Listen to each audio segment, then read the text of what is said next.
over in Augusta, the 88th Masters tournament is in its final day. The favorite Scotty Scheffler has a lead, and here's a swing. It went a tad long, but it has some backspin. Let's see if he gets the roll. It's still going. It's headed to the hole, but it darts away at the last second due to the wind here, as that wind was sticking around all day. He's short now, and now a shot later on, just a quick short shot, pretty easy for him. And now it seems like with the wind doing a favor, here's Adberg doing his driver, and it's off to the side, but the ball still rolls his way, and it sets up a chip shot. And now next up, here's another show of dad strength for Scheffler. As it lands, the wind keeps affecting the play, and Scheffler is a pro.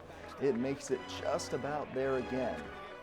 And on the 18th and final hole of the Masters, it's going to be Scheffler's opportunity to score here and finish it off.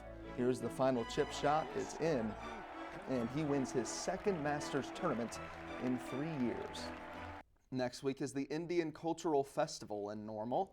Celebrations include lectures and demonstrations of cultural arts and crafts, mindfulness, street food, body art, and more. And that's just the first day. The first 2 days will be at Heartland's Astroth Community Center before shifting to ISU's Vrooman Center and State Farm Hall of Business. It adds up to an entire week celebrating the culture from a country whose people make up more than 150,000 Illinoisans. And it's opening day in St. Louis, and unlike Chicago, they don't celebrate with some lame pyrotechnics. Pre-game festivities, including the Budweiser Clydesdales and honoring Cardinals Hall of Famers, start at 2:30. Each team's RSN will have the game, but it's also the MLB.TV free game of the day. The game begins when the Cardinals take on the still winless Marlins at 3. Lance Lynn gets the start against, most likely, Ryan Weathers.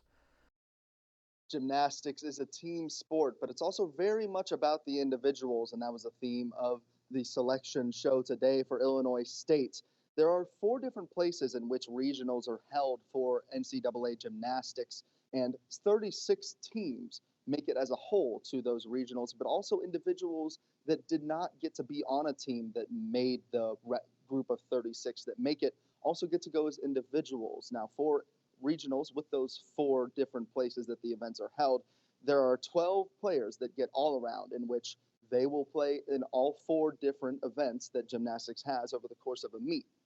And they will compete despite not being on a team that's competing after the teams that are still competing as an entire squad go. And that will be 12 all around for that, as well as 16 in which they're just specialists, which means they do one event, sometimes a little bit more, but either way, not doing the entire event, and they get scored that way. Because of that, you have Jay Mack, who has been selected to go to the Michigan Regional on both floor and vault. It's not the first time Mack has been selected as an individual, but it is the first time she's been selected on both floor and vault. Previously, she was just on one event, and so she will be going to Michigan. Of the teams that make the regional as individuals, all the players that are scored for those events, the highest player that scored on the event also gets to move on to the championships in Fort Worth, as well as the 8 teams that make it onto those championships as well.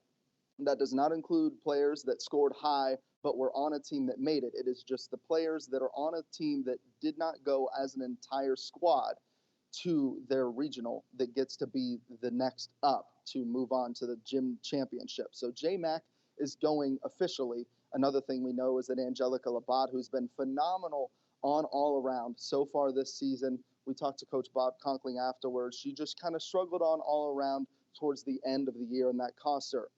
But she still is in as an alternate to the NCAA championships as well on vault. And we do know that there's a player on Rutgers that was supposed to make it that is injured. So although she gets the bid at first, Rutgers is going to be saying that she's not able to go, and that's time for an alternate, which should be good for Angelica Labat. We just don't know yet. But that is how we are set up heading into these NCAA regionals hosted by Michigan. J-Mac is in 2 events, and Angelica Labat is an alternate with good odds. Braden Fogerson, TV 10 Sports.